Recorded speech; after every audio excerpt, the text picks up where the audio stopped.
Fundamentalism isn't just an option, it's the only game in town. Since the demise of logical positivism, there is no foundationalist project that really works. And so everybody is in the position of basing their life to some extent on things that they can't prove. So do you think it's we have to bring an axe to capitalism to fix this? It's a very good question. How can I ask you a question? Okay, yeah, sure. So what are in the new script, what are the fundamental beliefs? What are the things that are really core? Yes.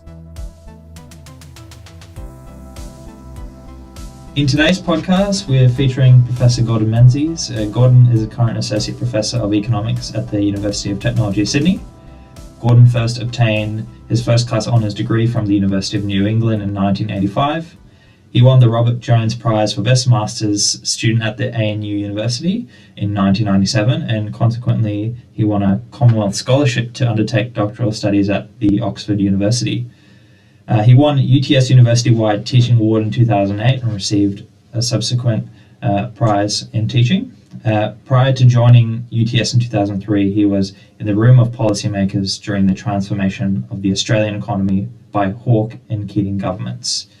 From 1986 until 2003, he was the economist at the Reserve Bank of Australia, and in the mid-90s, he was seconded to the Australian Federal Treasury as an economic modelling consultant. So thank you very much for joining me, Gordon. So before we jump into the first question, there's a little story, a very small story that I wanted to tell you. So it's a fictional story by David Foster Wallace. It's just 3 lines, and it's quite simple, but I think it dives into your book nicely. So the story goes, there are 2 young fish swimming along, and they happen to meet an older fish swimming the other way, who nods at them and says, "Morning, boys, how's the water?"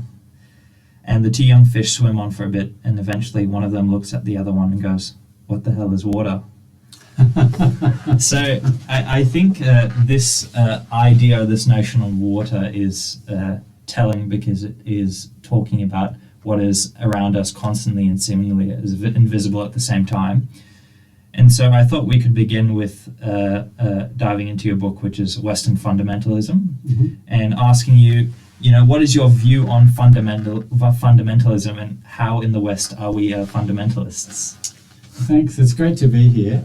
I love the story because what some philosophers call the social imaginary, how people think of the world, which is all around us, often gives things the status of common sense. Things just seem right to us, whereas in different times and different places they mightn't seem right at all. I suppose the idea of a fundamentalist, as I use it in my book, is to say that we all have a number of beliefs, but some of them are more basic than others. And so where you go to for your basic beliefs, or what I call fundamentals, is it determines a lot of things about you and about your detailed opinions. So sometimes when you hear people arguing about detailed opinions, what's really driving it is their kind of basic beliefs.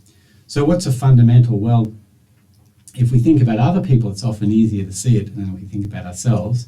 So if we think, say, of a radical feminist, they might think that the patriarchy, the entrenched male power, is the sort of go-to explanation. Whenever they're trying to explain anything in society, they'll reach for the patriarchy and use that as their explanation. Or you might be a Marxist, and you might think that economic privilege or economic production, in a sense, drives everything else in society, and lots of other things that we think are important are just illusions and rationalizations based on our position of economic privilege. And so these are 2 examples of, as it were, fundamental beliefs of those sorts of people. So what sort of fundamentalists are Westerners? Well, I think Westerners have a particular conception of freedom which plays out in 3 areas. And I got the idea from the 3 areas. It didn't come from me, actually. It came from an experience I had at Oxford. But I think that Westerners value freedom very, very highly, and you see that in their attitudes to politics, in their attitudes to economics, and in their attitudes to sex. And I've called the bundle of those 3 things together a sort of valuing of freedom in those three areas, Western fundamentalism. I mean, I think that's pretty succinct, and I think we can dive into a bit more of first principles. I think this idea of first principles, perhaps in at least from my view, is not as focused on from an education perspective in terms of focusing on what are your fundamentals, how do you establish what your fundamentals are, and how you develop your fundamentals. What is the importance of what you call fundamentals in developing your thinking, and how do you think Westerners use these, how these fundamentals such as sexual freedom, economics, democracy, how these things play out in society and what they do? Well, I think that the first thing to say is that being aware of your first principles makes you a much better conversationalist. So I think we live in a society where not all, but some conversation is quite hostile and fraught and frankly bigoted. And I think that we're all aware of what we might call negative conversation virtues. So it's a negative conversation virtue to not denigrate someone or to not cut over them and listen to them. So these are examples of, as I call them, negative conversation virtues, because they're things that you shouldn't do. Because if you do them, you erode the conversation, you communicate lack of respect to the person and so on. So people are pretty aware of that, not that they always practice it. I have to watch myself too sometimes. I find myself interrupting people. So that is certainly a conversation virtue worth cultivating. But being aware of your basic principles and being prepared to name them and try and sensitively and open-mindedly discover what the other person's basic principles are, I think that's also a conversation virtue. It's a positive conversation virtue.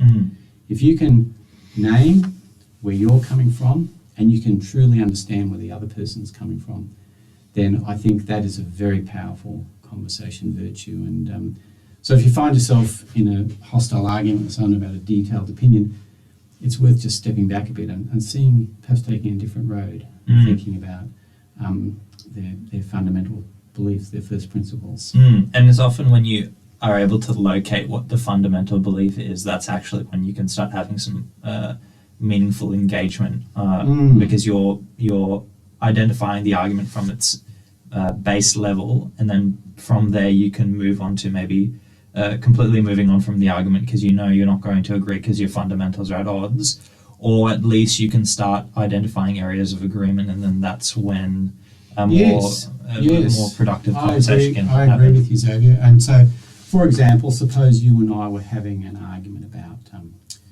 say, abortion, and I was in favour of abortion and you weren't. And then supposing we asked the question, well, what do you mean by a life? Yes. That's a good question, because, or even go back a step further, what could we agree on? We might both agree that preserving life and minimising suffering in this debate's a good thing. We might both agree on that. But then when it comes time to ask the question, what is a life, or when does one attain life? If I were arguing for abortion, I might say that it's not until birth, and you might say something different. Yeah. And at that point, we would have a different understanding of each other than if we were just waving placards at each other and screaming at each other, because we would know there's something that we share. And I think if we were honest, we would say that in some of these things, actually, I believe a lot of things, it's not possible to prove your basic beliefs. You can test them. You can be aware of how you came to hold them, and you can be aware of other people's basic beliefs. But when you realise that some of these things are difficult to prove, then you also can gain a kind of sympathy with somebody, because you realise that they're not stupid because they disagree with you. You realise that, well, they're coming from a different spot, and we're all trying to get at truth, which is not a straightforward thing in life. Yeah, well, I think that that was one of the poignant things I read from your books, and it sort of is linked to this idea that there's a book called *Sapiens*, which is quite popular, that I'm reading now, and one of the key ideas that comes out of that book is that before the agricultural revolution, the author Harari says we had the cognitive revolution, and this is whereby societies, when they were expanding in their group size beyond about 150 people, Why did Homo sapiens, what differentiated them from other Homo species, so Homo erectus, Neanderthals? And he posits that the reason is that we are able to construct narratives, myths, stories, and we're able to believe them so strongly that we're able to then organize societies on a mass scale.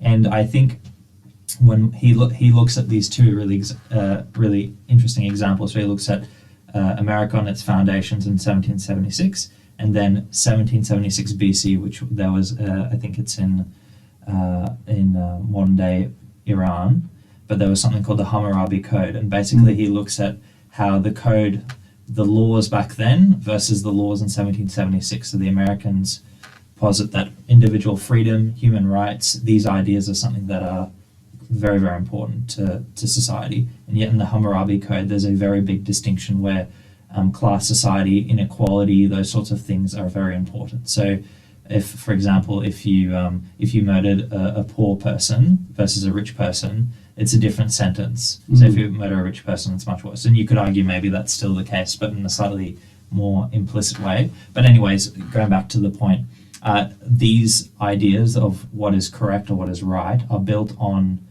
ideas that are not necessarily objective. They are built on beliefs. They're built on first principles, which are not necessarily something that can be proved. So I'd be interested to know, can you illustrate what you mean by, for example, if someone believes in the rights for all, equality, those sorts of things, why can't these things be proved?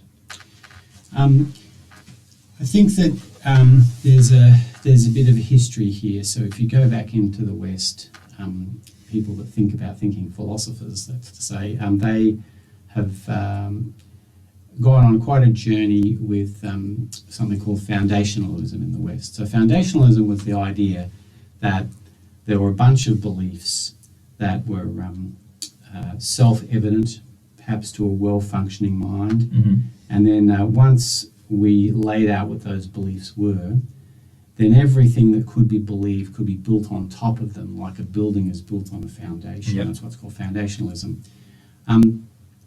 As time went on, it became more and more difficult philosophically to establish things that everybody could agree on, and it became more difficult to work out exactly how to build on those foundations in a way that would be satisfying to everybody and that they would agree with. And so foundationalism has fallen out of favour. The last time that foundationalism was seriously resurrected was in the early 20th century.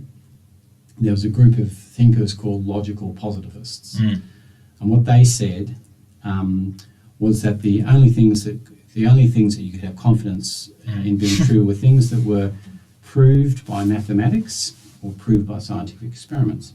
Now, I think a lot of people still believe that. It's a very common, you might say, progressive view. The trouble is, somebody unkindly asked, well, that sentence that you just said, you can only believe things proved by maths or experiments, that's not proved by the maths or experiments, and the belief system kind of collapsed. You can still hold it, but the point is, you have to start from there and say that's my fundamental belief, even though I can't prove it, and I can't even give an account of it on my own methodology. So a lot of things are like that. Now, I don't think myself that you need to prove many things in life in order for them to work. So, for example, in just about every relationship that's meaningful, if you think somebody loves you or you think someone's trustworthy, you will adopt that stance, that emotional and mental stance, having something far short of legal proof or scientific proof. And yet, if you go ahead and take that step of trust, it's sometimes vindicated, sometimes not. But the point is, I think that putting the standard of proof for everything is an obsession of Western philosophy, and Western philosophy is obsessed with epistemology, that what are your grounds of knowing, whereas other philosophies are not. So ancient Greek philosophy, it was interested in epistemology too, but it was also interested in what is a good life, how does one lead a good life. Sure. Another example is the problem of other minds. I don't know if you've heard of this, but... It sounds familiar, yes, but very vaguely so. Yes, so you and I are having a conversation, and in that conversation, you assume that I have a mind that can reason, that I'm enough like you, that you can understand me, and I assume the same thing. But there's no scientific proof of that. You can't prove consciousness. It's definitely not the same as brainwaves on a scan. And indeed, as a Christian, I notice Alvin Plantinga has a similar argument for the existence of God, which says God, like another mind, is someone that you assume and that you can relate to, and you don't have to approve it to relate to him. So I think there are a number of things that we just assume in life and they work. Consciousness being one, moral facts being another. Most people believe in moral facts. They believe that there are things that are true independent of time and culture. And these are things that are quite hard to come up with an account of proof for. Yeah, I mean, the idea of having some sort of fundamental belief, but then it reaching a point where you can't really prove the validity of that. I was perhaps tangentially related. I was thinking the other day this notion that I think a lot of my generation's interested in, which is I want to have an impact on the world. And I was trying to think, okay, I feel that's true for me as well, but why do I want to have an impact on the world? And the logic is quite circular. So I want to have an impact on the world because I want to do good. Why do I want to do good? Because I want to have an impact on the world.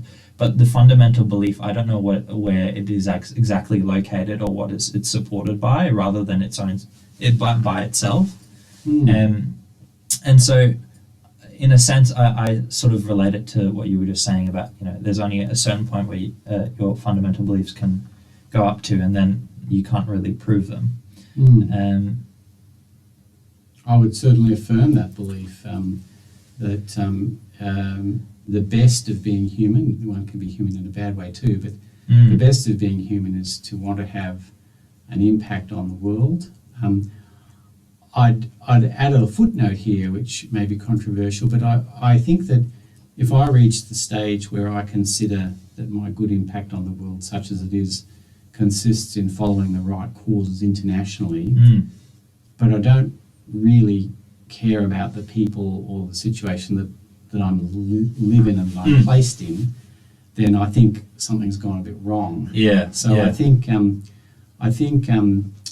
I wish that, you say it's your generation, maybe it's every generation. I wish we could all recover the idea of an ordinary life well lived. It seems to me that idea is not highly valued now, and I think that's a shame.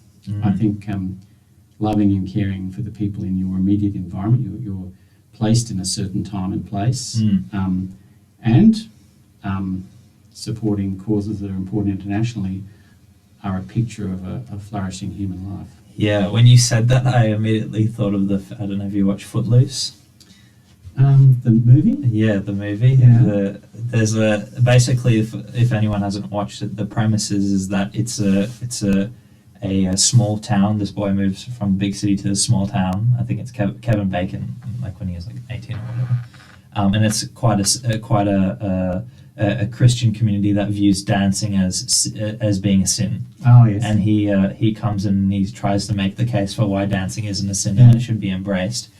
But there are these really really beautiful scenes of, because it's a small town and it's very focused around Christianity, community, religion. It's very beautiful, I think, conception of what life could be, which is you are there to help your community flourish and being there for one another. Yeah. Whereas when I watched that, I thought it directly contrasted my life at the moment, maybe the life of my friends as well, where it's very individual focused.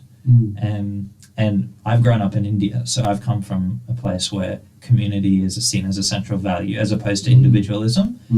And that to me, I thought was quite an interesting contrast. But I suppose this is an interesting point. So we've sort of covered, the idea of first principles, fundamentalism, and then how you can't really prove your fundamentals up to a certain point. But why is it wrong to have fundamental beliefs? So, Western fundamentalism, we believe in those three ideas that you said. What is the problem with having fundamentalism, if there is in fact a problem? And what are your thoughts on having those? Well, fundamentalism as I define it, and I admit that I've defined it in the book slightly differently to how other people have defined it.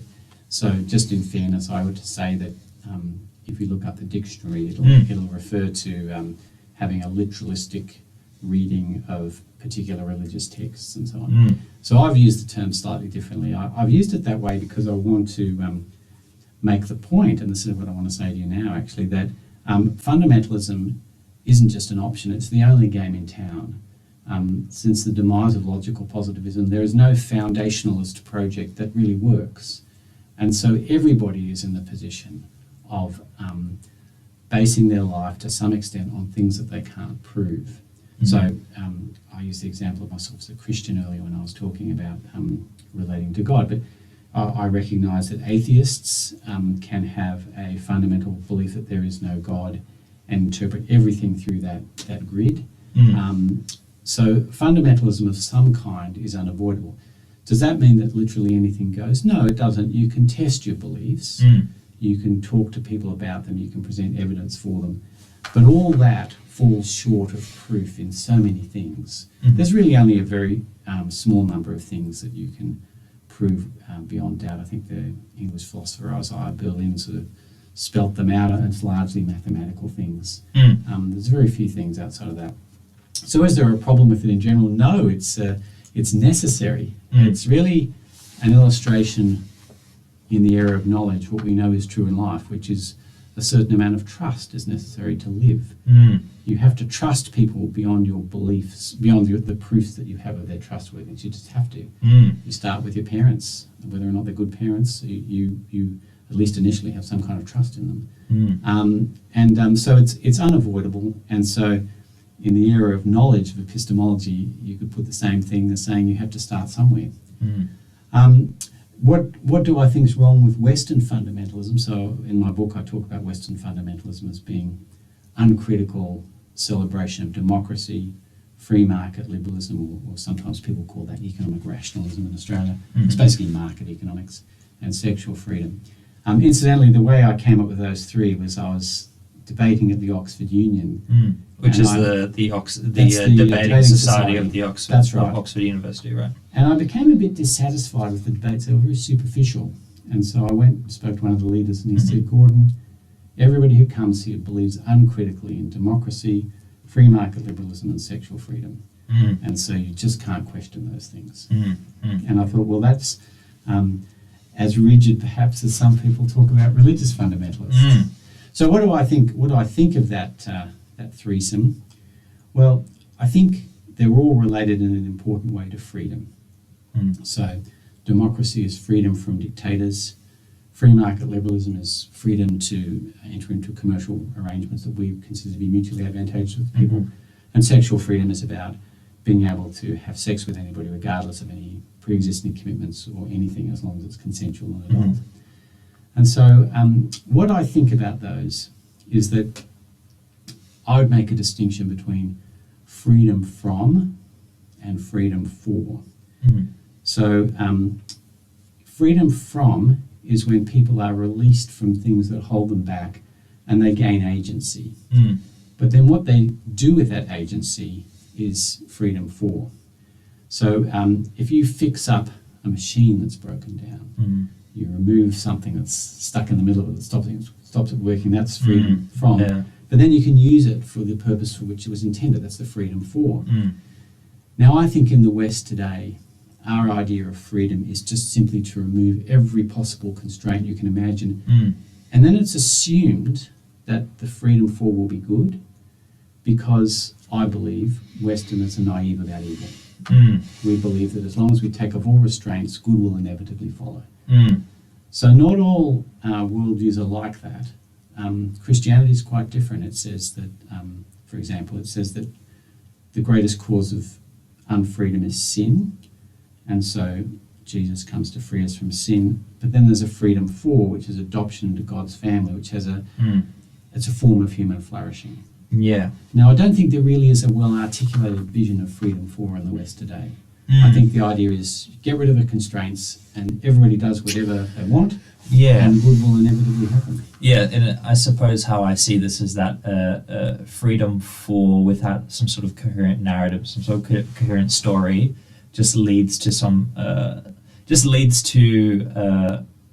I suppose a society whereby there's not much direction, and so you can go in any direction, but not all directions are good directions. That's how I sort of view what you're saying. So to be a bit more controversial, I think that out of those three areas I mentioned, democracy, free market liberalism and sexual freedom, I believe that the direction that Westerners tend to go, at least for two of them, for the economy and sex, is the kind of direction that Friedrich Nietzsche charted. He was a German philosopher who felt that strength, beauty, skill was really what set apart some people from the rest, who he called mobs and slaves. So he was an extreme elitist. And when you think about it, a completely free sexual and economic society rewards those who are marketable, who have things to offer, and leaves the mobs and slaves to the side. Democracy isn't quite like that. And I think that's because Nietzsche was implicated, perhaps unfairly, with the Nazis in World War II. And so in democracy, we're very cautious about this idea that the powerful and beautiful and strong have the right to marginalise others who are not like that. We're very against that politically. But in these other areas, I don't think we are. Yeah, right. And what I thought was most interesting from your book is the implications, the freedom from that we're sort of are released from, so to speak, from the sexual liberation movement from the 60s onwards, is that the consequence, although there are positives which you put forth, which are, for example, freedom to choose partners, whoever they may be, so on and so forth, the consequence may be that there's a new sort of inequality which is brought out, whereby the selection between partners isn't as well distributed, amongst various other arguments. But I'm sure we can dive into that perhaps later on. But sure. But would you say that's sort of a good summary of your view? Or I mean, the way I'd put it is that the sexual revolution, by which I mean increased tolerance and celebration of sex outside of traditional marriage, the sexual revolution is normally viewed of as a left-wing struggle for liberation. And to some extent I agree with that, and to some extent I don't. But there's another side to it, which is it's an applying of the principles of free market liberalism, of market economics, to human relationships. So I think it's become, it's what sometimes people call neoliberalism. I think a lot of the sexual revolution is just neoliberalism applied to relationships. Yeah, absolutely. So when you go to a shop to buy something, the only thing that matters is that you've got the money and that you consent to trade. That's the only thing that matters. And sadly, I've seen the debate about sexual ethics shrink purely to questions of consent. Now, please don't misunderstand me. I think all sex should be consensual, even sex that as a Christian I regard as immoral. I think it's better that it's consensual than not. Yes, of course.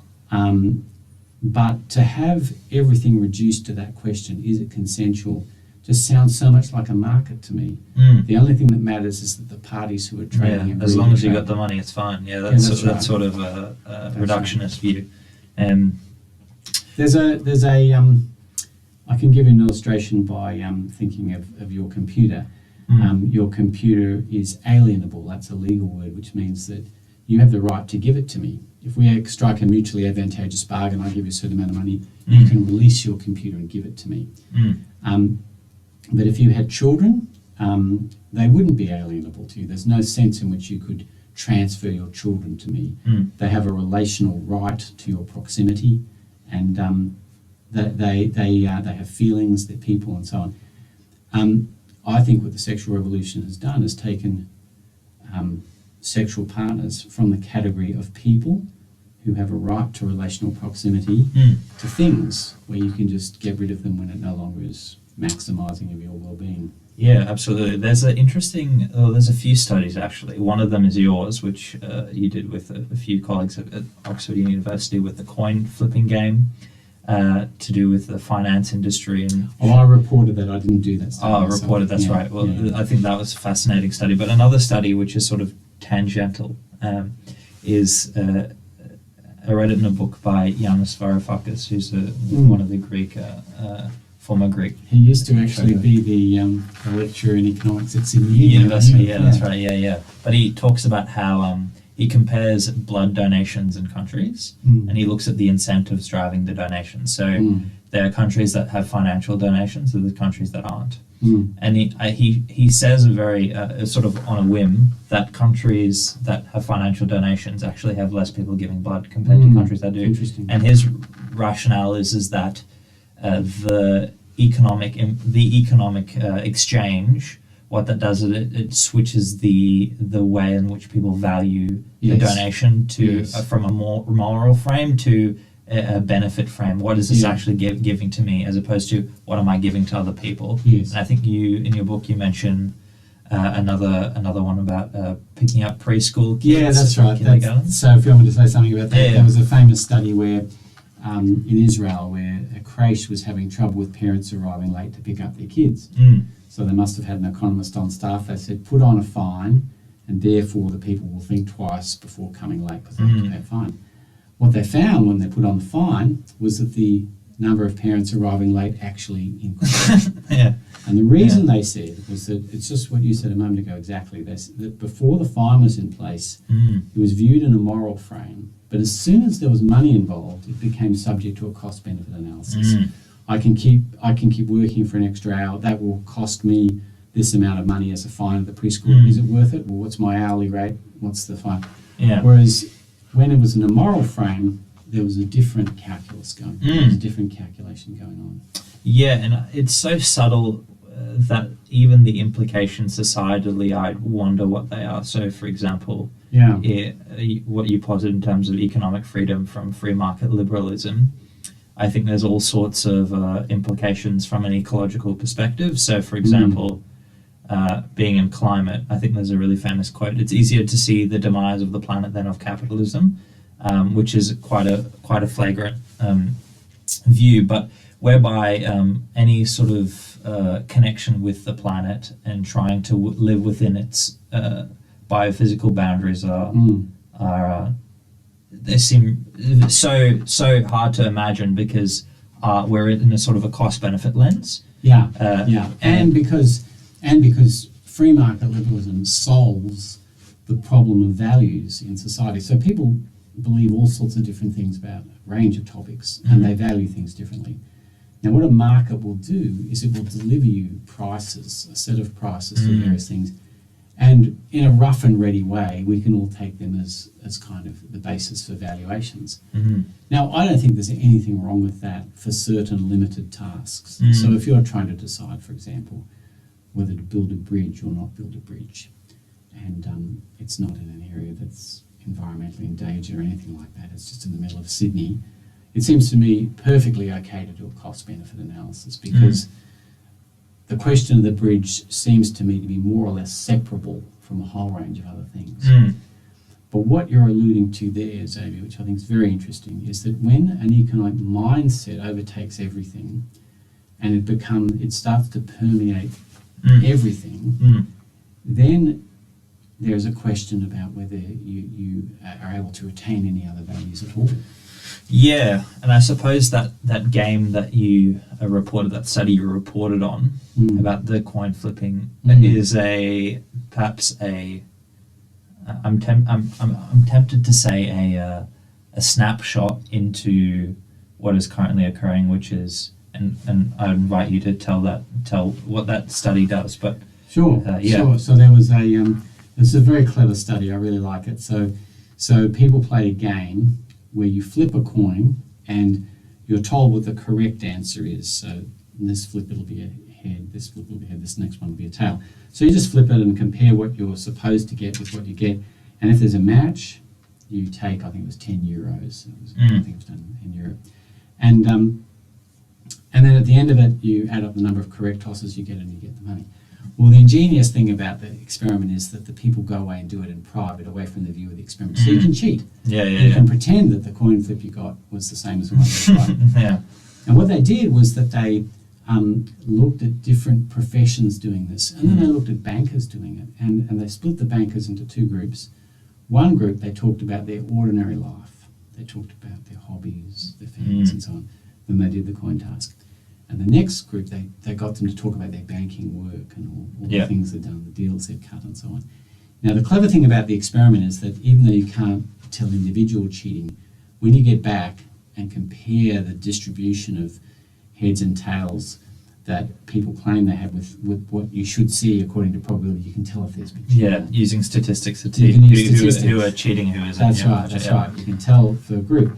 And they found that when the bankers were talking about their work lives and things to do with banking, they actually cheated more often than others. Yeah.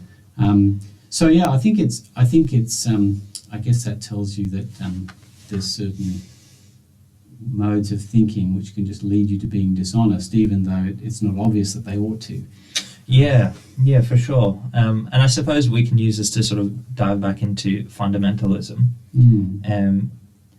There was a part in your book where you talk about how religious fundamentalists, or people that are considered religious fundamentalists, so for example, a woman wearing a burqa in a Western society, people may, I think you told the story of a woman going to like a spa or like a pool. Pool in Oxford, And people were basically making remarks about, the fact that she was a Muslim and that she was wearing a burqa.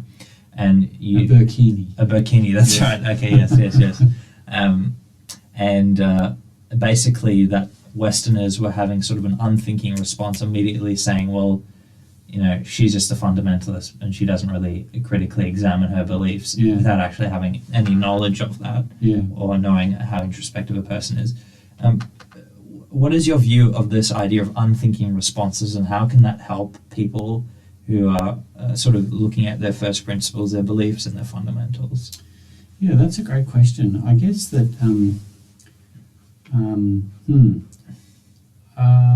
I suppose it's always helpful to decode yourself from unthinking responses. There's a few things you can do. You can actually get to know somebody who's different to you. That's the best way, because if you connect with them on any level, you suddenly you value them in a way that you don't when they're just sort of a stereotype or something.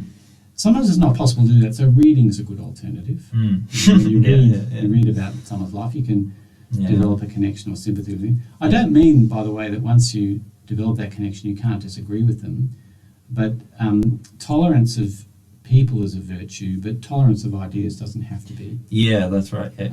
So, but I think tolerance of people is a virtue, and that's to say, give people enough space to explain themselves so that you can represent their position in a way, A, that they would say is a fair description. They can recognise themselves in the description you give.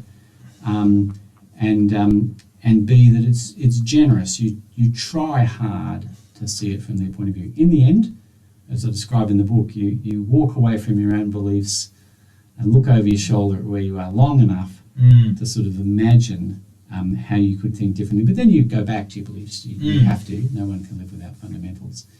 So I think knowing people, reading, and I'm sorry if this sounds like a shot at another generation, but I think that if you spend as much time reading as you do on social media, it will be bound to improve you. Yes.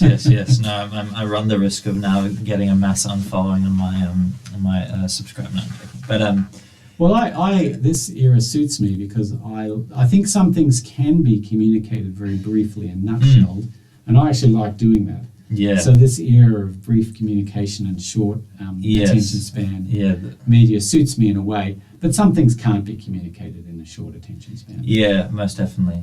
Though I've picked up reading as a hobby for the past few years, and I've been sort of observing the reading patterns, and I think it definitely is the case that reading as a hobby is pretty much not plummeted, but has definitely been decreasing. Right. Which is interesting, but I suppose to be fair, you'd have to, because people do learn things from seeing people like seeing us now, and there is something special about conversation. So if one were really to do a proper study, but you'd have to offset that with what you learn from seeing people talk. Yeah, for sure.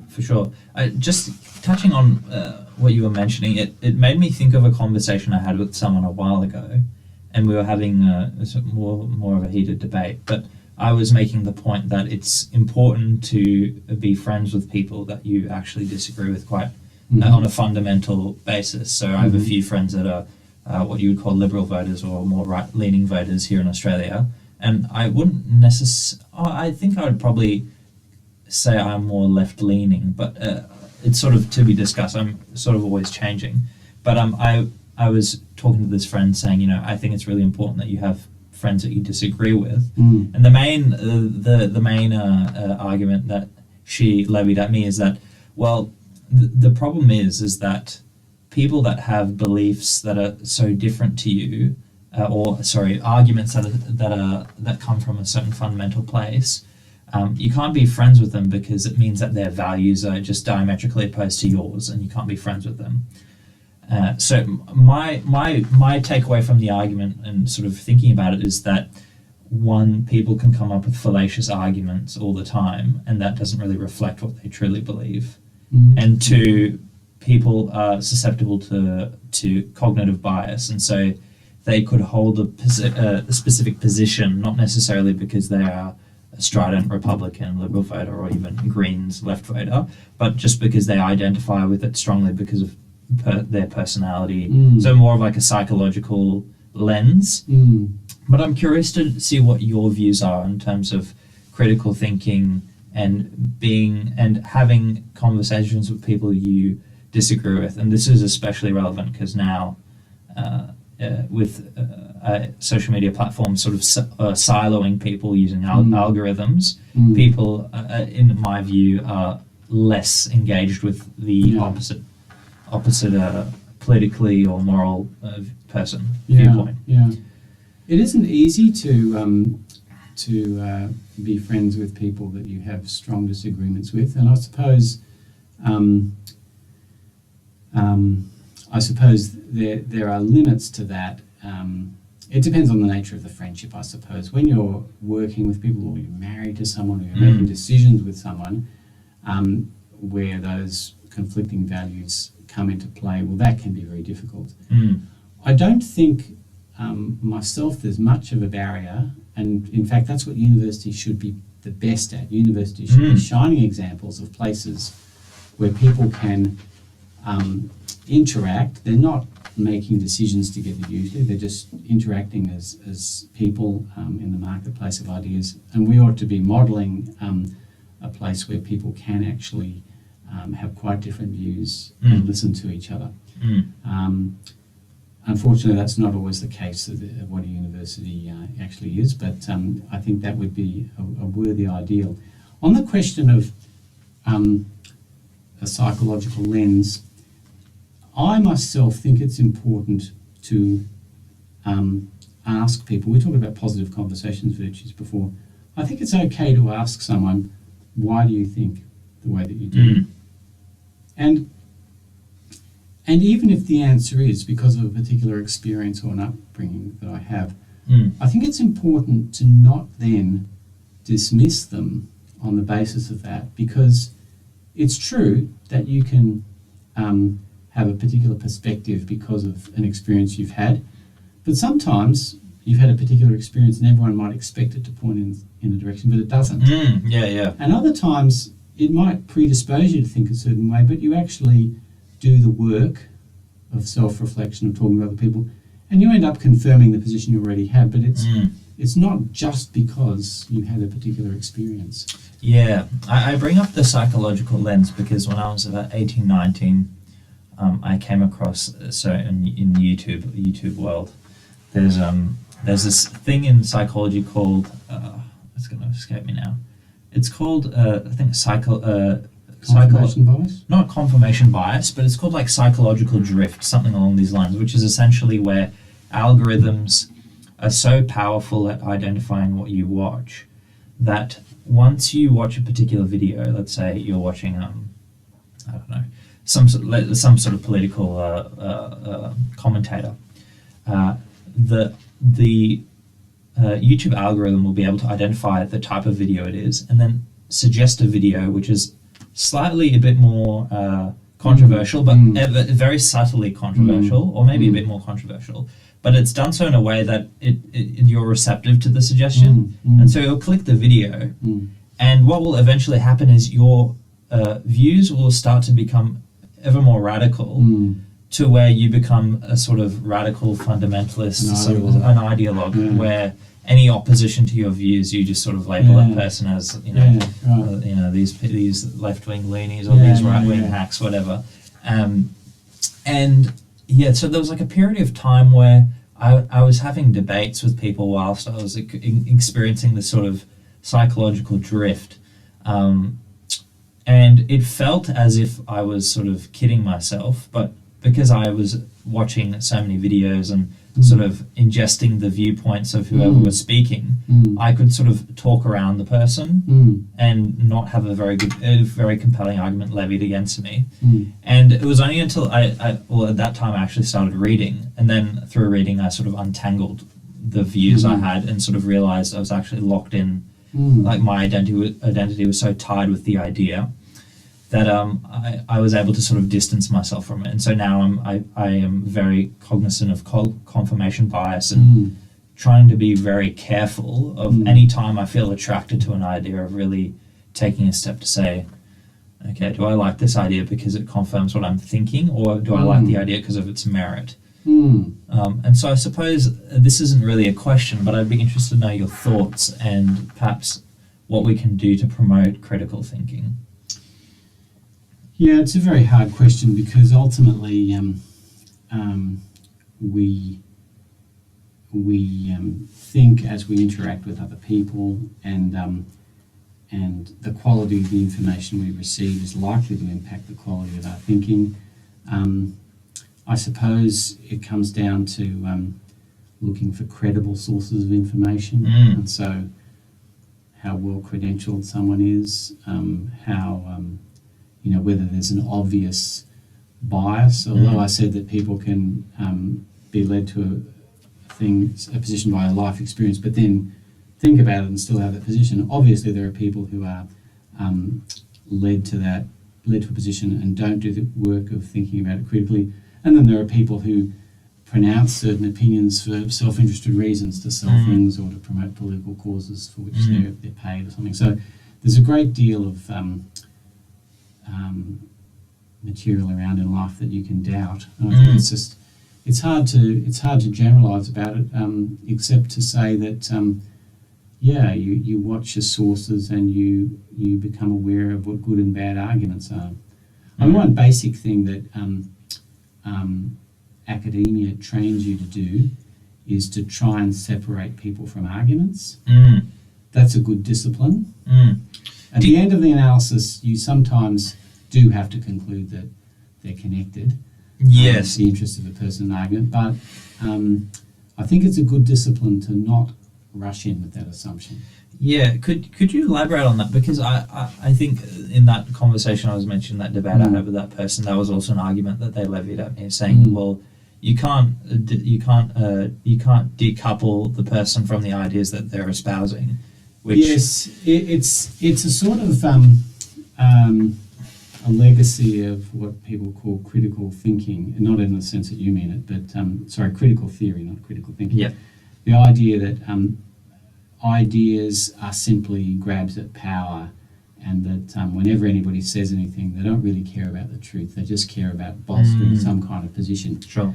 Now, unfortunately, that's true sometimes, but to espouse it all the time without exception just means that the possibility of any thought just dissolves. You start to think that whenever anybody says something, they're simply trying to seize power over you. And I guess my own practice is that I'm aware that can happen, and I sometimes reluctantly come to the conclusion that that's what someone's doing, but I certainly don't make that my first assumption. I think the ethics of listening to people involve assuming that what they say makes sense and trying to understand them, and assuming that it's said in good faith until you have a good reason not to. Like that. Yeah, for sure. I think that's a good way to sort of transition into our next topic about economics, democracy, Mm. and we can eventually tackle the tricky problem of sexual freedom as well. Mhm.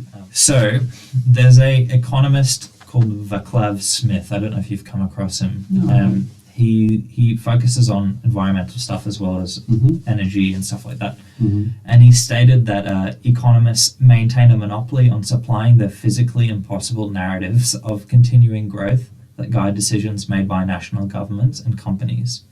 So a widely critical lens on how economies and governments and corporations function. From a government point of view, and as an economist, you worked at the Reserve Bank, which is our reserve bank in Australia, for how many years? Was it 28 years? No, I worked there from 86 to 2003. Yeah, so quite a significant time. So I think your experience here, not only as an academic but a practitioner in the economic world, would be valuable. Do you think policymakers have a view whereby economics, particularly neoliberal economics, takes primacy over issues such as moral goodness and being a person of virtue? Well, what I would say from my experience in the policy world is that economists generally believe that what they're doing is separable from those things. So they don't believe that it either helps or hinders those things.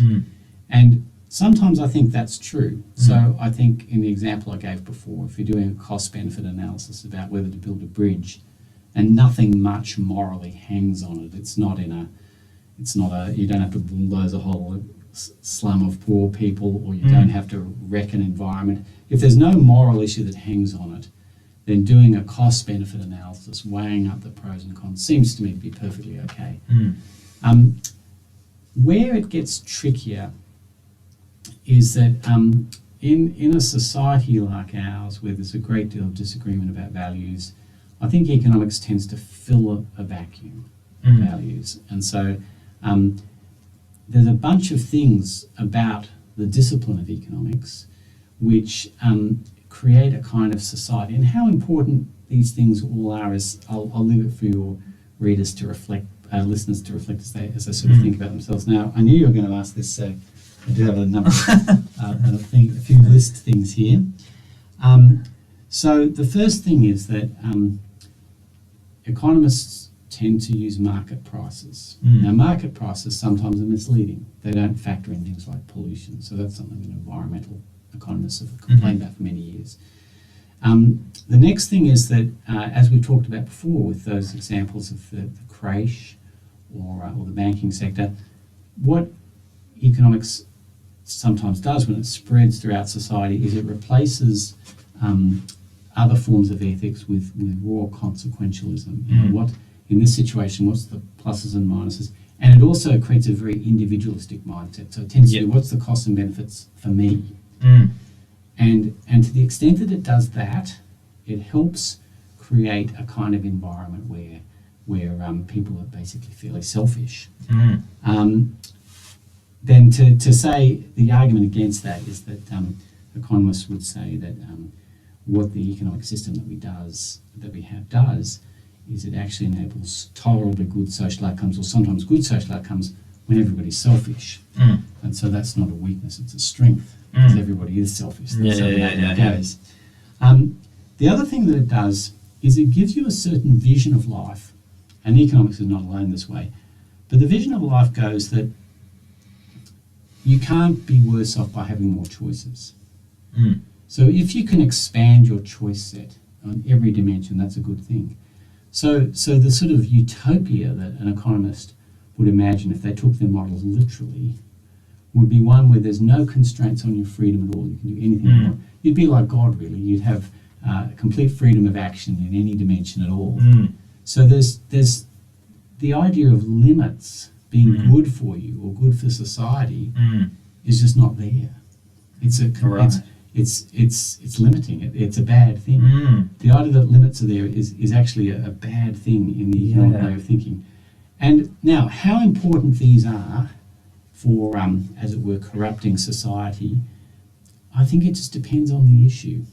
So one thing I do feel is that the governments that were in power when I was at the Reserve Bank, the Hawke and Keating government basically, which was a left-wing government, and it had this idea of making the economy more efficient, which they succeeded in doing, and therefore having a bigger pie to have sort of social welfare programs. So they were left-wing hearts and right-wing pragmatics, right-wing policies. And I think, despite their good intentions, they actually changed the way people think by embracing market economics in every area of society. And that's a great irony and a sad irony. So to go back to your original question, I think there are some things where just doing standard economics is pretty separable from the rest, impacts on the rest of society. But I do think that economic thinking reinforces a kind of individualistic, all limits are bad kind of thinking, which goes back to your question about growth, really. Yeah, for sure. I mean, I'm very fascinated by this idea that more options are better. And I suppose taking a more philosophical or even a theological lens, I wonder what you think of that as a Christian, because when you have a value set such as Christianity, it is fundamentally about putting limits on certain things and giving freedoms to others. Whereas in a free market, liberalism is about giving you the choice to do everything. And And so if you have limits to do everything, all sorts of policy implications can happen. So, privatization of banks. So I think Keating was responsible for privatizing the CBA, Commonwealth Bank of Australia, making utilities private companies, those sorts of things. Yeah, that's a slightly different issue, not unrelated, but privatisation is more about the scope of government versus the scope of private enterprise. Sure. And so this is very interesting. I was having a conversation with Jonathan Collin of a streamer about this. It is a fact that people who are in favour of market economics are often in favour of small government. Now, those two things don't have to go together. You can have a very large, expansive government and still use markets a lot, and the Chinese government is a brilliant example of that. Very involved in the economy, but they've used markets extensively. So it doesn't logically follow they have to be together, but you're right, in the West they are together. And so privatisation is more about this sort of distrust of government. Yeah, sure. When you're talking about what you learn from being friends with people who don't agree with you, it made me think of a dear friend of mine in the United States who has helped me understand this kind of small government perspective. So just like that movie that you referred to, Footloose, was it? Yeah, Footloose. Yeah. Just like that movie, her view is that most of the good that happens in life happens in the local community as people have relationships with each other. And so she wants to keep interference of government and everything as far away as possible. Now, my view about that is that I think it just depends on the issue. Sure, yeah. And so I think it's actually good that a centralised government provides things like healthcare and education or makes it available for underprivileged areas. I think during a COVID pandemic, centralised decision making just makes sense. So for me, it's case by case. But I did learn from her the best sort of argument for valuing that. But going back to what you said about limits, yes, I think that if you ask me what I think about it as a Christian, I'd say that God has placed us in a particular time, in a particular place, with a reasonable sphere of action. And life becomes unmanageable if you want to control all the future, control all international politics, want to have unlimited freedom in everything you do. I don't regard that as a kind of freedom. I regard that as a anxiety-provoking dilemma. Yeah, I mean, this is maybe a strange analogy, but in comparing your analysis from Freedom 4, there's with technology expanding in its efficiency and its productivity, there was a book that I read recently about sort of focus, and the author was interviewing experts that have basically created the social media and web developers' capacity to operate on such a huge and efficient scale, and they interviewed the person who invented the infinite scroll.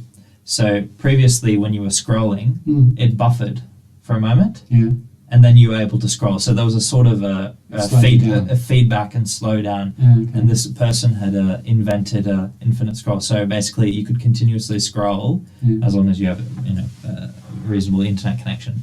But he was saying that was his biggest regret he's ever done, because essentially what's happened is people's focus has now been essentially obliterated, and one of the biggest reasons is because infinite scroll, you can continuously scroll, and you can be, and it works in terms of metrics, in terms of attention to the screen. You are much more likely to spend many more minutes or even hours per week on the screen if there's infinite scroll.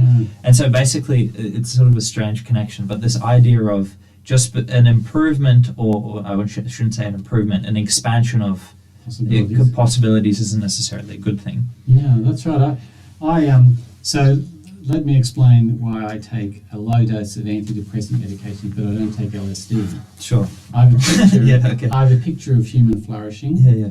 And I'm very happy for medical interventions or technology to take me up to that. And as it happens, I have a little bit of trouble sleeping, and a low dose of antidepressants just helps me sleep, which helps me function. But I don't take LSD because it's not part of my conception of human flourishing to become disconnected with what I consider to be the real world and be off into other worlds. So one of the things being a Christian does is it gives me a picture of human flourishing, to which I'm happy to use technology to get up to, but jumping beyond somewhere else is not an interest to me. Right. There's a certain point whereby made the determination of going beyond this is perhaps, I risk using this word and I don't mean to any offense, maybe it's unnatural to take to get to a certain area and then go beyond that. That's very interesting. So even though I don't like the word natural, because I feel like it's used and abused for and against arguments, like for example naturalistic fallacies, those sorts of things. Anyways, but yeah, no, I like the word, and I think that the loss of the term natural is exactly what we're talking about, because if you have no conception of what flourishing human life looks like, then you're really you're waiting to be carried away by any transhumanist vision that anyone comes up with. Now, I think that this is a very interesting discussion. I think that there are certain things. Not only do I have a picture of human flourishing, but I have a picture of areas where it really doesn't matter if you experiment with new things. So abseiling is not natural. Flying is not natural. In the sense that it's not. Flying and abseiling are technological advances which enable us to do things which we couldn't do before. But I don't have a problem with that, because my conception of human flourishing has some areas which are off limits and some which aren't. Yes. There's that flexibility. I think there's interesting arguments about using CRISPR technology, the gene editing technology, and whether we ought to intervene in human, I don't know what you call it, development on a genetic level. Removing. Can I tell you my transhuman fantasy? Yes, go ahead. So my transhuman fantasy, I'm very interested in stereoscopic photography, which is you take a photo of something from two different angles and you merge into a 3D image. Right, okay, you look at the two photos, one's from the angle from this eye, one's from the angle of this eye. Oh, I see, You put them in a machine, so this eye is forced to look at that photo, and it fuses into a 3D image. That's very fascinating. Like going to a 3D movie, you put on glasses.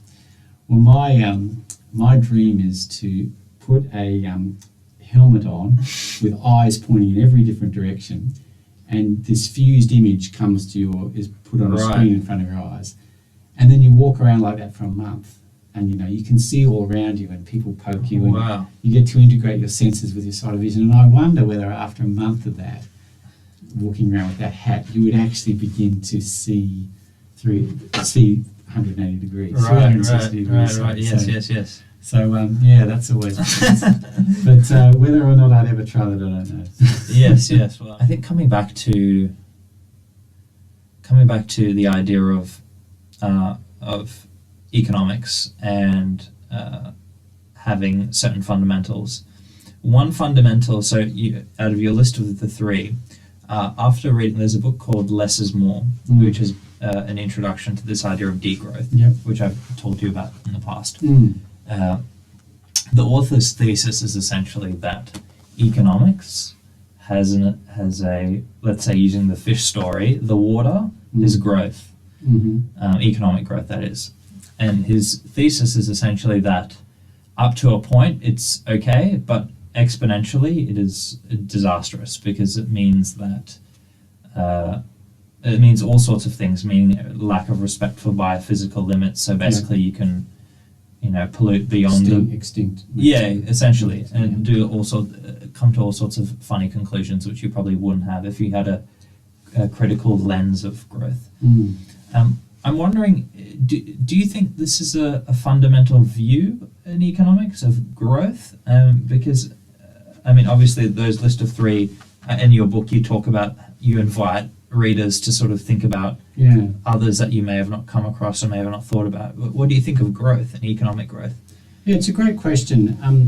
I think it probably is a fundamental belief of a lot of economists that growth is good in an uncritical way. I'm glad you put that qualifier, or the author you cited put that qualifier that a certain amount of it is good, because if we're talking about being in dire poverty, what does economic growth mean? It means having the means of a dignified life. So I'm glad you put that qualification in. There's a few tricky things to say here. The first thing is that when people complain about growth and environmental degradation, they're referring to something that is true in practice but doesn't have to be true in principle. So as you know, since the Industrial Revolution, the world has experienced enormous economic growth, enormous increase in living standards, but it's come at the cost of enormous pollution. So as a historical fact, growth and pollution and environmental degradation have gone together like that. But if you look carefully at the definition of what economic growth means, you see that it's not a necessary connection between environmental degradation and growth, because when we talk about economic growth, we're talking not just about goods, which the creation of which tend to use a lot of resources, we're also talking about services. Sure. And services are not usually nearly as intense in their material input as goods are. So that's one factor. And the other thing is you can get economic growth just by efficiency gains, just by doing things better. So if you're in an economy where people just have a kind of dumb technology for doing something, and somebody realizes, we could do things differently, you can make the economy grow just by doing things in a more effective way. So in principle, there doesn't have to be a connection between growth and environmental degradation, but historically there has been. I think the way the economy is sort of set up, that historical correlation is probably still true, and will be true perhaps for the foreseeable future. So what do we do about it? I think that there are a number of things, I guess two basic things, which are pretty hard to pull off in today's world. I'm excited to hear which would help. One is that economics, I think, is remiss in not making a distinction between needs and wants. And so, and it's understandable why this is the case, because it is actually quite hard to make that distinction in practice, especially when you consider things like if you move in a certain social set and you need to relate to people, there is a sense in which you need to be involved in the things they're in. So if they play a particular computer game, maybe you want to play it as well. So there's a sense in which needs is a fuzzy word. But we all know that the desires that we have for a second phone or something like that are not to be compared with, say, someone in Africa who has no other means of communication, and them getting a phone is a kind of a need. Because in a lot of countries have actually leapfrogged over the need for wire installations and gone straight to mobile phones. So in one situation, a material advancement certainly is a need. In another, it seems like it's a bit of a luxury. So we've totally lost that. And that's a loss to this question, because if we did have more of a sense of having enough, if there was more gratitude, more contentment with what we have, then that would obviously be bad for consumption, but it'd be good for the environment. And the other thing too goes back to a really fundamental issue. Economic growth does lots of things, but one basic thing that it does is it increases the value of your time. So as the economy grows, real wages inevitably rise. Why is that? Because as the economy grows, almost by definition, there's more machinery, institutions, and so on that make each person more productive.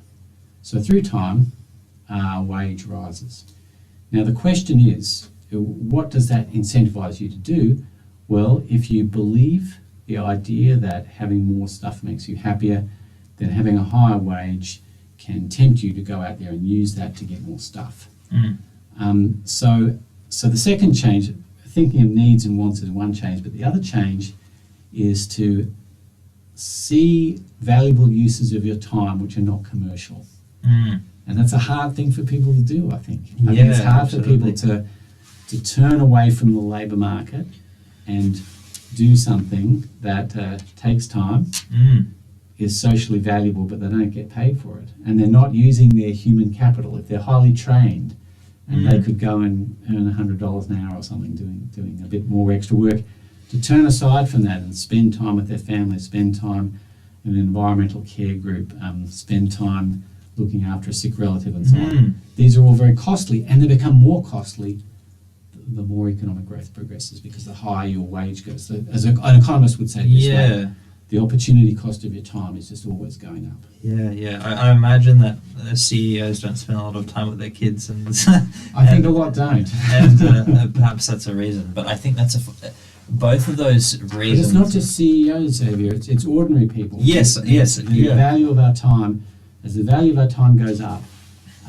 it doesn't force us. We let it do this to us. We listen to that, and we don't spend time on things we ought to. And I'm smiling because it's very applicable to my situation. So maybe to give you a quick anecdote. So in 2021, I was working part-time, attending this university, playing chess, going for runs, going for nice walks, reading a lot, spending time with my girlfriend, doing a lot, and also spending more time with my family. This year I've taken up a full-time job.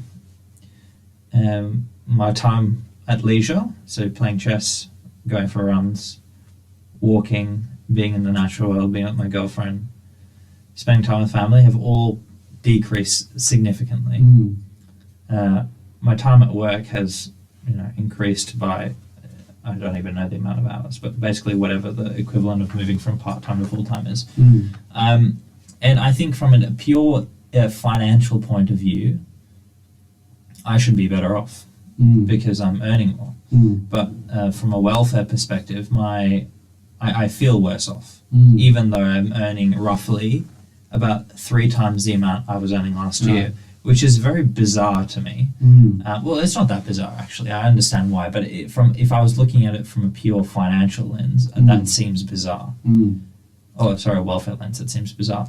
And going back to what you were saying about needs, wants, and then also time spent, those among the what are called degrowth scholars or post-growth scholars, all of those things are a consequence of the economic model, which is capitalism. And I'm very hesitant about attacking big systems, because I think it's although it's important to be critical, I think it's easy to fall into the idea of systems blame and then a lack of inaction that follows from that, because you're focused on the overall system that individual action isn't focused on as much. But it seems as though that the capitalist model of prioritizing growth at 2 to 3% for rich countries, maybe 7-8% for developing countries, means that an economy is doubling very often. Maybe if you're doing 2 to 3%, I think it's like 25 years an economy doubles. And if it's doubling for 100, if that's happening for a century, it's it quadruples the size of the economy, meaning the size of consumption, meaning the materials that are extracted. So do you think, so it seems like the philosophical implications from this economic model are valuing consumer goods and valuing wages and not much else, like you were mentioning about taking your time away from those sorts of things. So do you think it's we have to bring an axe to capitalism to fix this? It's a very good question. So let me try and take your time as well. I don't want you try to and get some first principles here. So in defence of the current paradigm, I'll just say that population grows at a few percent every year. And so it's not just that we're consuming more, it's that people have employment, and GDP growth and employment growth are correlated. So gross domestic product, output of the economy, they are correlated. And yet we also see much higher rises in material output. So it seems to me it ought to be possible to grow enough to cover employment, to employ everybody. But yeah, I think it almost by definition, if you slow growth, you will reduce the material standard of living. I think that's true. So are people prepared to have a lower material standard of living? Is a very good question. In the US, in the last decade, there's been a great uproar about inequality, and while I agree with that, you'll find the stylized fact that's upset everybody very interesting. The stylized fact is that up until the 1980s in the US, children were expected to earn more than their parents. But after the 1980s, it actually was even money. Your child might be richer or poorer than you. Now, concern about inequality aside, it's interesting the presumption there that children should always be better off than their parents. It's a kind of growth presumption. Yeah, right. So what would it take? I mean, capitalism, in my opinion, is a system that's pretty good at responding to people's values and wants. So if there were a change in values so that people were prepared to live with less material output, then I'm not sure whether capitalism needs to be changed that much or whether it would just adjust to it. There's no conspiracy in capitalism. Well, I'm revealing I'm not a Marxist, but I don't myself think that there's a conspiracy in capitalism which says we have to grow at 3%. If people wanted to take more leisure time and were prepared to have a lower standard of living, they would. Yeah, so I suppose that the conflict that I see is that I think it's a political suicide for let's say, a prime minister or a president, let's say, for the upcoming American election in 2024. Or if both the candidates say, we're going to have 0% growth this year, and we're going to redistribute so we can sort of compensate. That doesn't seem like a winning political message. And so it seems as though I take your point that maybe there isn't like a conspiracy saying that there must be 2 to 3%, but I think in the realm of politics where these sort of objectives are implemented, that is where it comes at odds. I agree, and that's one of the things I talk about in my book, is about the, there's the advertising moment. One of the things I talk about in my book is my sympathy for politicians. I think, I use the term centrifugal vilification. So centrifuge is something which pushes heavier things out to the outskirts, and I think in Western society that's the way we process evil. We don't take personal responsibility for wrongdoing, but we push it out to other people.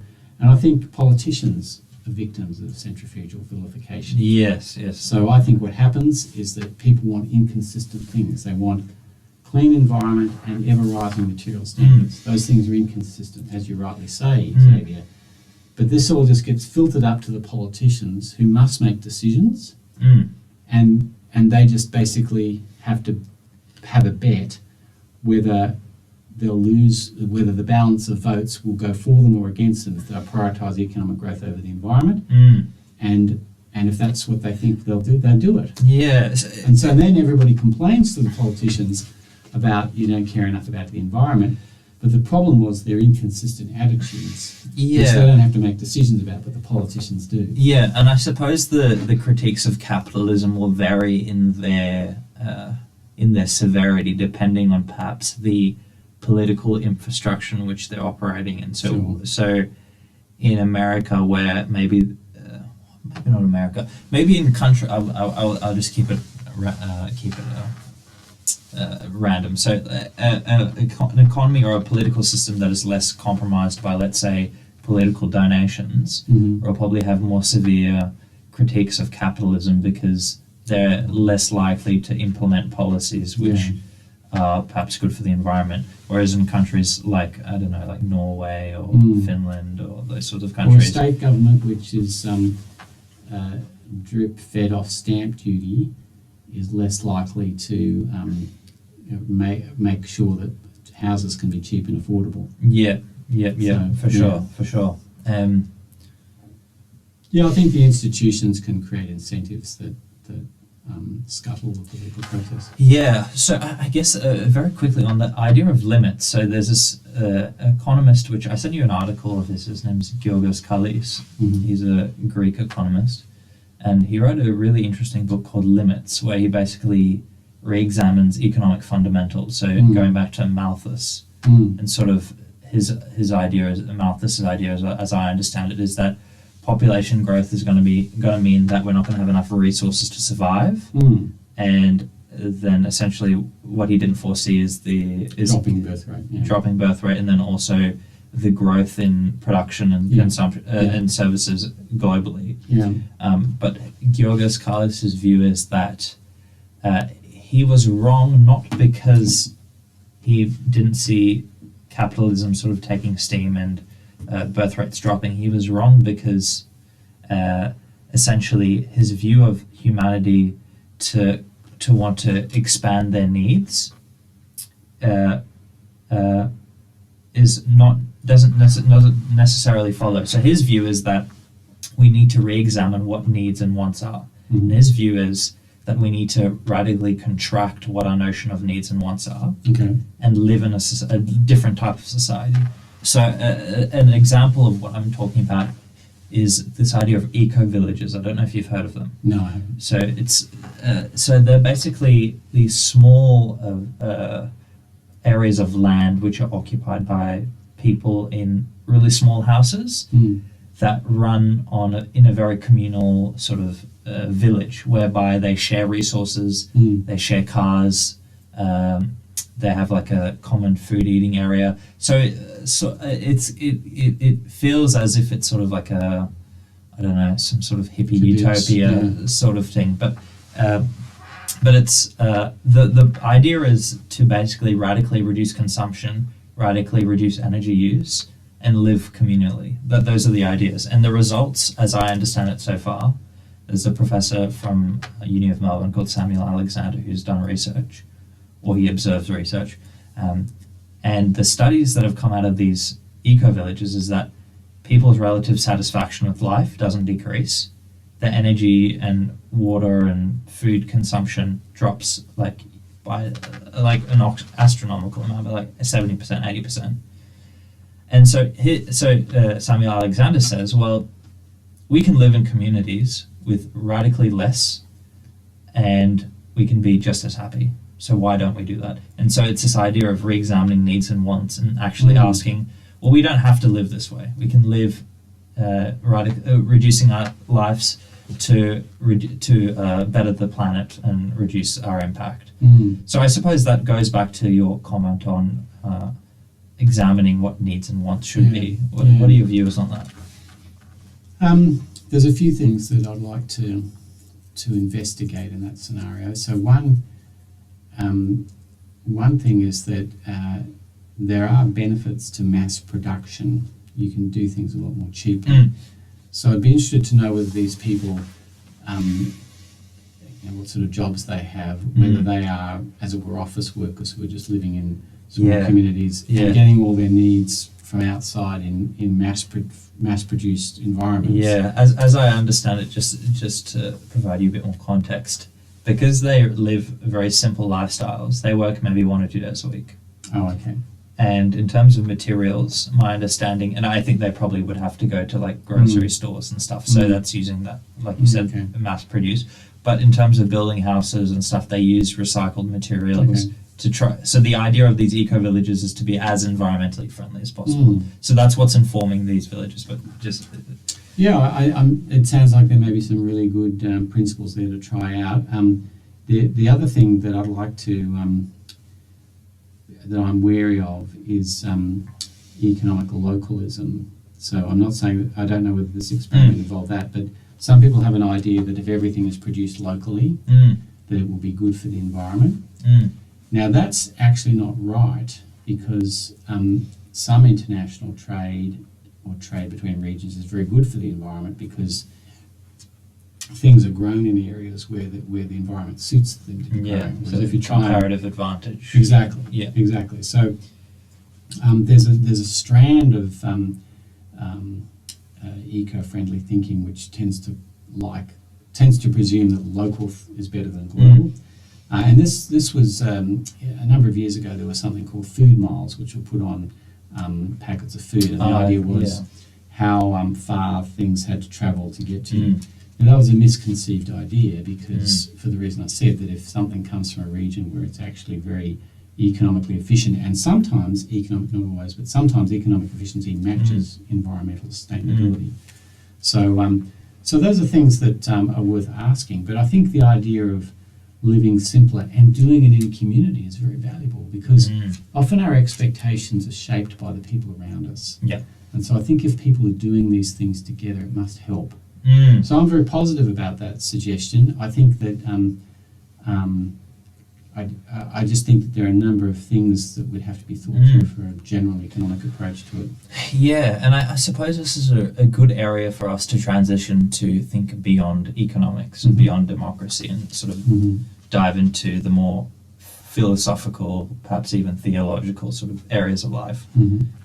Okay, so I have a rather lengthy context for this question, so do bear with me. It's from a book. The context is from a book called The Tyranny of Merit, by a Harvard professor, Michael Sandel. He studies political philosophy, and the premise of the book is basically that merit is a quite a backhanded philosophical point of view, because essentially what it means is that if there are winners, there must be losers, and so those who deserve their success, the inverse is that those who are not doing so well, they deserve their failure.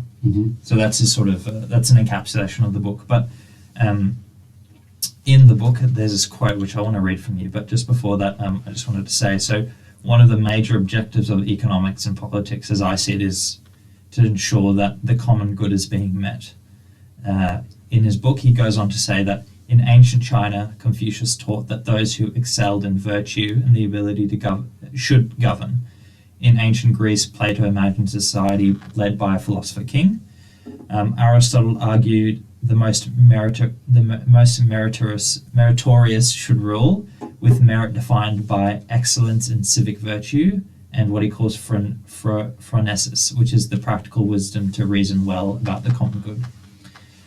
So Sandel argues that that societies, as a result of having certain economic objectives as their center point, and the increasing role of technocrats in society, have meant that democracy is weakened, and it narrows the common good to economic terms. And also it leads to more uninspiring political objectives, and also a much more hollow public discourse. So as you're an economist, but you're also someone who has considered values and thoughts that are philosophically and theologically grounded. What are your thoughts on a society, as an economist, as a person of faith, as a citizen, in an age whereby there, as according to Sandel, there's this political hollowing out of discourse, whereby it's on economic and technocratic grounds, and rather not on moral and philosophical grounds. I don't know if that's it was a bit of a messy question, but There's a lot in that. So let me say something about merit, and then talk about how I respond to modern political discourse. So I think the idea of a common good. Original democracies were city-states. The people who had the right to vote were usually landowning men, and so they had very homogenous interests. And so if we leave aside those people who are disenfranchised, like the slaves and women and so on, if we leave them out of the picture, democracy, so-called direct democracy, where people would just vote on every issue that came up, was more likely to work when the common good was easily defined, very similar with very similar interests. It's interesting, actually, that a lot of these city-states didn't trade with others because they recognised that becoming economically integrated with other states would reduce their capacity to act independently for what they saw as their common good. Right. So that is very interesting, especially given the last conversation we were just finishing off on how to not be caught up with the endless pursuit of growth. One answer may be become more isolated and become more inefficient. But once you move to a more complex modern society, direct democracy doesn't work, and so you have what we have, which is representative democracy, where you vote people to effectively act as autocrats until the 3 years is up, and then you have a chance to get rid of them. And this is it's much more difficult to define the common good. And as I talk about in my book, there's a view that the messy process of democracy, to quote Robert Dahl, who's an expert in this from Princeton, he said, democracy is the gamble that the people enacting autonomously will learn to act well. So it's a very optimistic view of human nature in his assessment of that. So what do I think of political discourse? Well, I think basically that group evil is as much a possibility as individual evil. And so I think democracy is good for many things. It's good for stopping a small elite oppressing a large majority. It can be good at protecting human rights if the majority of people value human rights, but not if they don't. But it's no protection against group evil. So Hitler was voted into power by democratic means, more or less. He cheated a bit at the end, but and used a lot of intimidation, but he had enormous popular support. In ancient Greece, the birthplace of democracy, it was a socially accepted convention. The erotic mentoring of teenagers was socially accepted. So one wonders what people will look back on us and see things that they think are wrong, and that we just accepted them because the whole society accepted them. So I guess it's hard to generalise what I think about modern political discourse. It probably just depends on an issue-by-issue basis. I don't think democracy... I'd put it this way. Up until about 200 years ago, at least in the West, there was a far greater interest in individual spirituality, and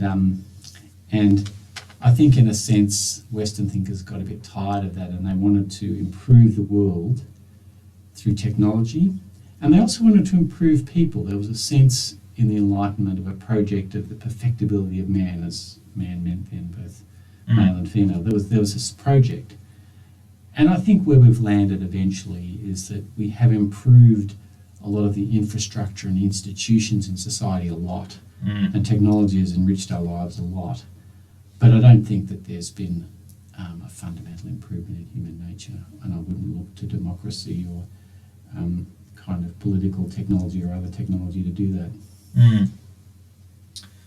So is the implication then from what you're saying is that there's a need to ground ourselves in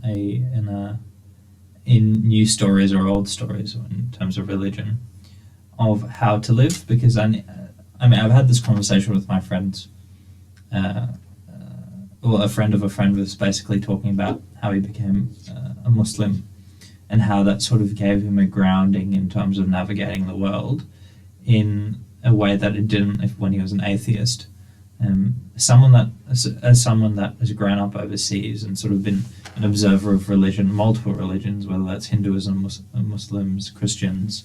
Where did you grow up, by the way? In India. So where in India? Oh, it's a place called Hyderabad. So it's a very diverse religious background because It's close to Pakistan? There is a city in Pakistan called Hyderabad as well, but it's in South India. Okay. But this city in particular is quite demographically diverse due to historical reasons, but essentially there's a very big Muslim population. But what this has meant for me is that I've seen the good that religion has provided to people, as well as the bad. But I think the common thread that aligns both of those things is that it gives people a way of organizing their communities and themselves in a way that perhaps atheists don't have, as opposed to sort of a general societal progression towards, I guess, good in very vague terms, whatever that is. So I think Peter Singer, ethicist, he talks about this idea of the expanding circle, where as societies progress, the moral circle of society expands with it as we sort of take in, as we are able to become more progressive. More and more others. Yeah, exactly. And eventually embraces animals, which is what he would argue. Yes, precisely, yes. So he's an animal ethicist, not an animal ethicist, he's an ethicist who was an advocate for animal rights in the 70s and so on. And so, there's those sorts of secular views where, which I think as someone that is not a religious person, that makes a lot of sense to me. But after reading the Sapiens book, which I told you about, this idea of stories, I think, is so embedded in us as people that it is important that we have some sort of stories to cling on to, not for their own sake, but for the sake of being happy, I suppose. I think it comes back to the idea that we're talking about fundamentals. I don't know if there's if the meaning of life in terms of being happy, pursuing those sorts of things, if there's any other reason other than it's sort of like a circular reason. There's no sort of fundamental. Well, I suppose that is the fundamental value you can base your beliefs on, trying to expand human well-being, which is, I think, what Destiny would say. That's sort of how he constructs his moral frameworks. Is if it expands well-being, then it's a good thing. Measures happiness, yeah. So were you saying that, in your view, is the chief benefit of something like religion is kind of a technology to improve people's lives and make them happier? And if it succeeds in doing that, well and good, and if it doesn't, it's not so good? I don't know if I'd call it a technology, but certainly a tool. A means to an end. I suppose technology is a tool. I mean, tool is technology, or the other way. Yeah. A means to an end. Yeah, sure. Would you disagree with that view, that it should be an end in itself? Well, it matters to me. I don't. Yeah, I do disagree with that. I think that I think the most interesting question about religion is whether they're true or not, because they give such a deeply different view of life. As I understand, some Eastern religions, the view of life is very, very different. To be spiritual is to detach from desire in some way that I don't properly understand. Your personhood, or you are in some sense an illusion, and eventually you'll be absorbed into the wholeness of things. I don't understand these religions well enough to talk authoritatively about it. I think there's a quote from Buddhism that you are a drop of water, but in a group you're the ocean, but you're still the drop of water. So in a sense you're insignificant, and yes, your collective existence makes it significant. Some sort of view of that sort. All I need for what I'm about to say now is just that there are vastly different ideas, in Christianity, for example, there's a special place for people as distinct from animals. So while we're to look after the animal world, and I personally can't stand any animal cruelty, they really aren't the same as people. And so there'd be a big disagreement with Peter Singer on those kinds of questions. In Christianity, God is relational in this mysterious way that he's three persons acting together. And so relationships are the core of the universe, really, and existed before material creation, and that's a very high view of relationships. So these things are, because I'm interested in the way the world actually is, not just what makes me happy. I am interested in what makes me happy, but it's not my only interest in life. And it's not the fundamental, the driving thing for everything. I don't think that's the most interesting question about religion, whether it makes society work well or it makes people happy. I'm not uninterested in those questions. Yes, I see. I don't think it's taking the phenomenon seriously on its own terms. Yeah, sure. No, I think, and this may warrant a separate discussion, because I think religion is something that I'm very curious about. Yeah, that would be good. I like that. But on a similar note, I think as a young person, a lot of the scripts that I see now, and I think they've always been the case, but perhaps it's more prevalent for young people because you're sort of developing who you are, what is important to you, those sorts of questions. The scripts of life, or what are important, is sort of pursuing the sort of material wealth, material accumulation, which I detest for several reasons. One of the reasons is my dad is a very, very hard worker, but I don't have a great relationship with him for several reasons. But he's been able to make economic success on his own way by working so hard, which is very commendable. And at the same time, I've seen it come at a certain cost. And for me, it means that even though I think economic prosperity is important, for example, I lived in India, so you saw all sorts of depravity as a result of people not having to live in good conditions. Yes, and so there's a degrading element to poverty, isn't there? Yeah, of course, and so it's important to a degree, but I think generally speaking, the scripts in which are provided to people is that make as much money as you can, and that then you'll get somewhere with that. And going back to the eco-villages question, and if I can just interrupt there, yes, and loading all sorts of other language on that about your passions and your vision, and yes. That's the main way you express them. Yeah, precisely. Having a big life and a big career. Yeah, precisely. And going back to eco-villages and what the book Limits by Georgos Kallis, that invitation to really consider what your needs are and your wants are has left me wondering. It's not left me wondering. It's left me really disenchanted with these sort of scripts of, this is the way to live. And so now I'm sort of on a what you may call a spiritual journey on sort of creating a new story, precisely. Yeah. And so I may write a manifesto. No, I'm not sure, but I'll interview you. yes, for sure. There doesn't really any question here, but well, can I ask you a question? Okay, yeah, sure.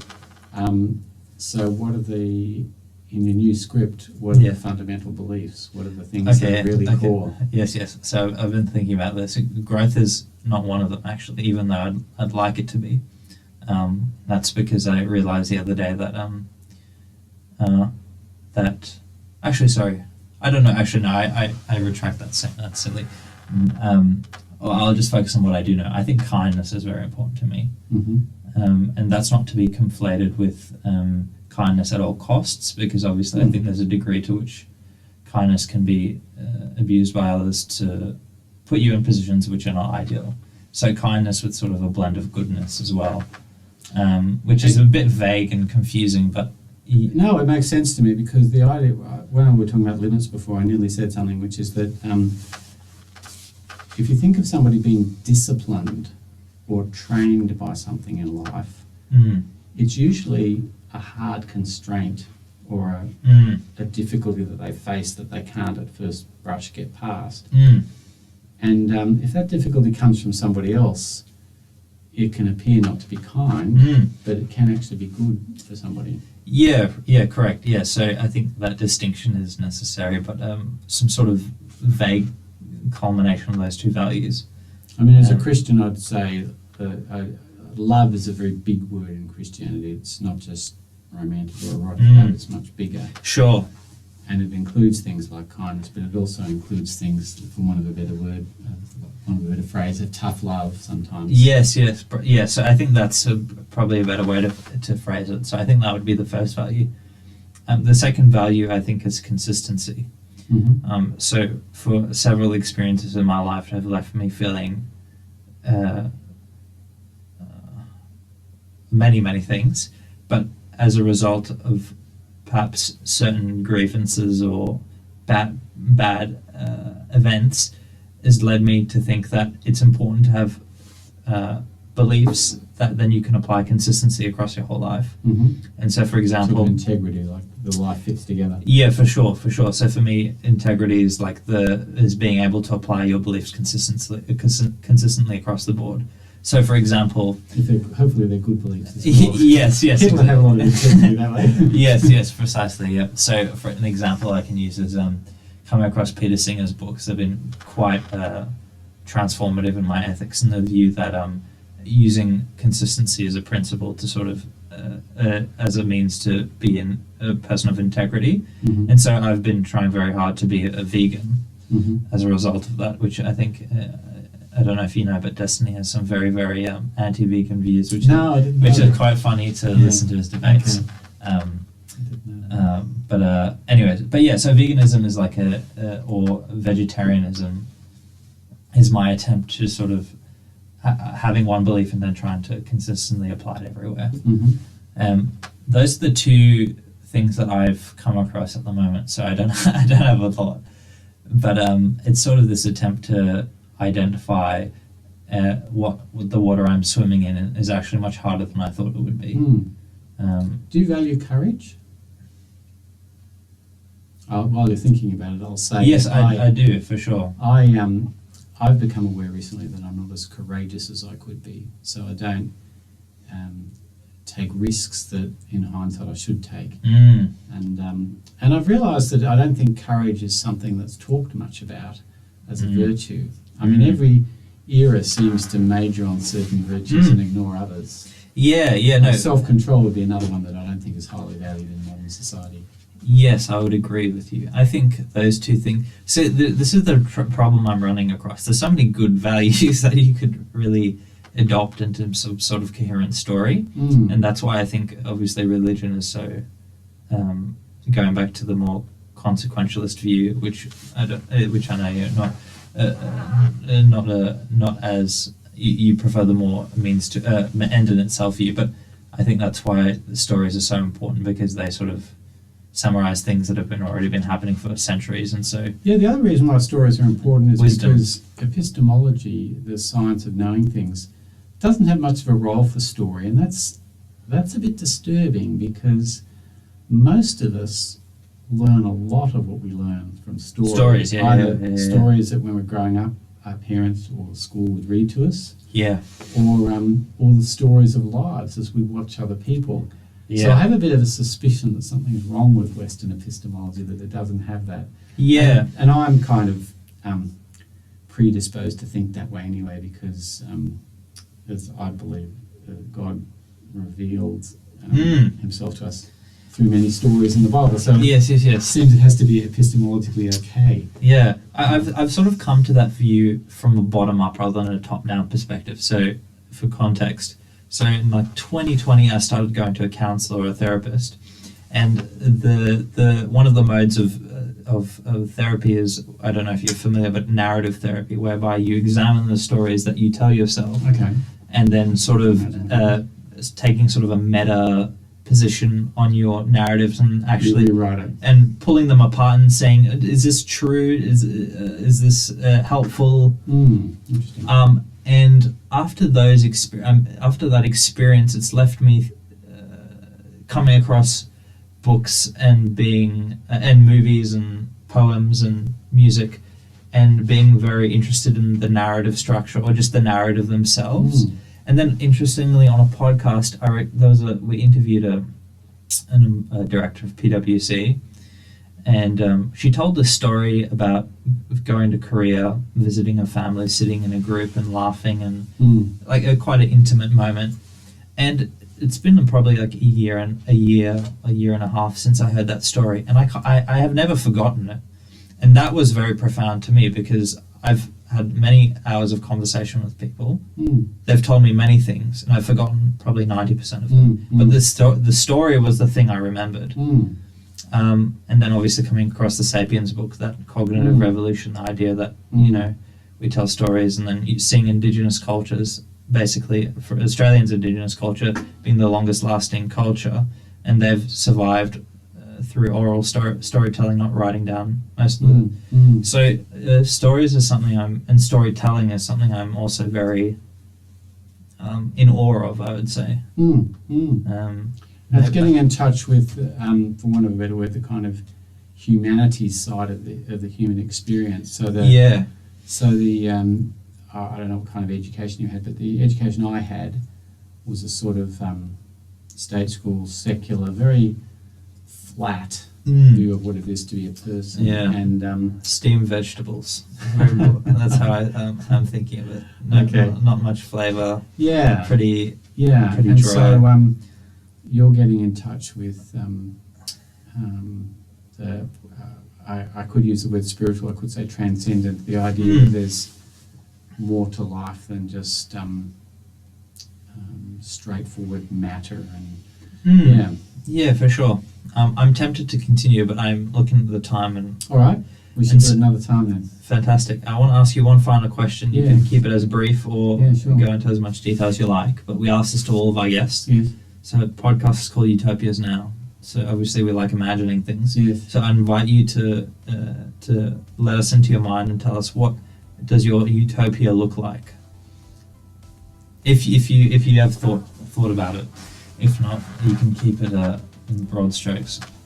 Well, perhaps it's... So I guess as a Christian, I'm waiting for the kingdom of God to come.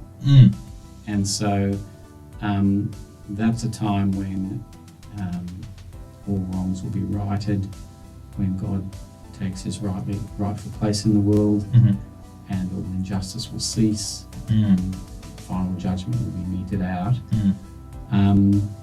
So it's not exactly a utopia, but it's the culmination of history, when God's in his rightful place. So that helps my radicalism, such as it is, not to burn out, expecting this to happen without God's intervention.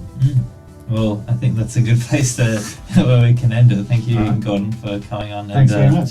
Appreciate chatting.